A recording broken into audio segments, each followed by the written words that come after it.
பணியிலிருந்து ஓய்வு பெற்றாலும் நம்முடைய வாழ்க்கையில அந்த எழுத்து திறமை அது நிச்சயமாக அனைவருக்கும் அவர் பயன்படுத்தணும்.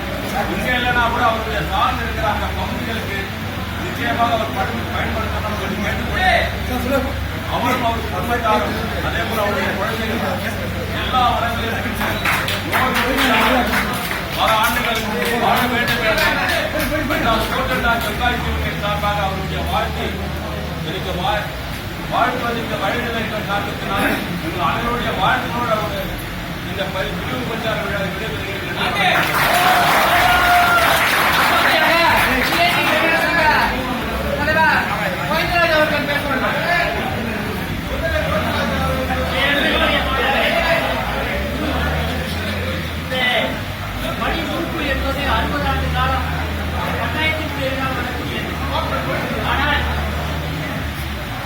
வாழ வைப்பதற்காக இந்த 40 ஆண்டு காலத்தில் அவர் தன்னுடைய குடும்பத்தையும் தன்னையும் வளர்த்துக் கொள்வதற்காக பயன்படுத்தினார்.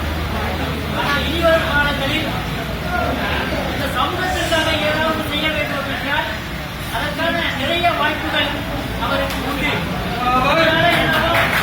நீங்கள் அனைவரும் அவர் பேசி முதல் அழகிய அனைவரும் வேளாவை கொடுத்திருக்கிறார்.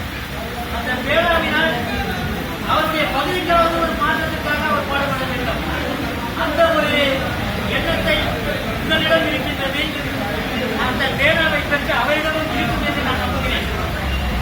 அதே நேரத்தில் அவர் கடந்து வந்த பாதைகள் உண்மையிலேயே இந்த நாட்டுக்கு மட்டுமன்றி இங்கிருக்கின்ற தோழர்கள் அனைவரையும் பார்க்கும் பொழுது அவருடைய எழுத்துக்கள் எங்களுக்கு பதிலாக பல நேரங்களில் இருந்தன என்று நீங்கள் சொல்வதும் இந்த பாராட்டு விழாவை இத்தகைய ஒரு மகிழ்ச்சியை நீங்கள் தெரிவிப்பதும் உண்மையிலேயே ஒரு மனிதன் தனக்காக சேர்த்து வைக்கக்கூடிய பொருளெல்லாம் கடைசி வரை வருவது எதுவுமே இல்லை. ஆனால் இத்தகைய மகிழ்ச்சியும் உங்களுடைய ஆர்வங்களும் தான் அவரை மேலும் பல்லாண்டுகள் நலமுடனும் வளமுடனும் வாழ வைக்கும் என்பது உறுதியானவை. ஆகையால் அவர் மேலும் மேலும் தனது பணியை மீறி சமூகத்திற்கு பணியாற்ற வேண்டும். இத்தகைய தோழர்களோடு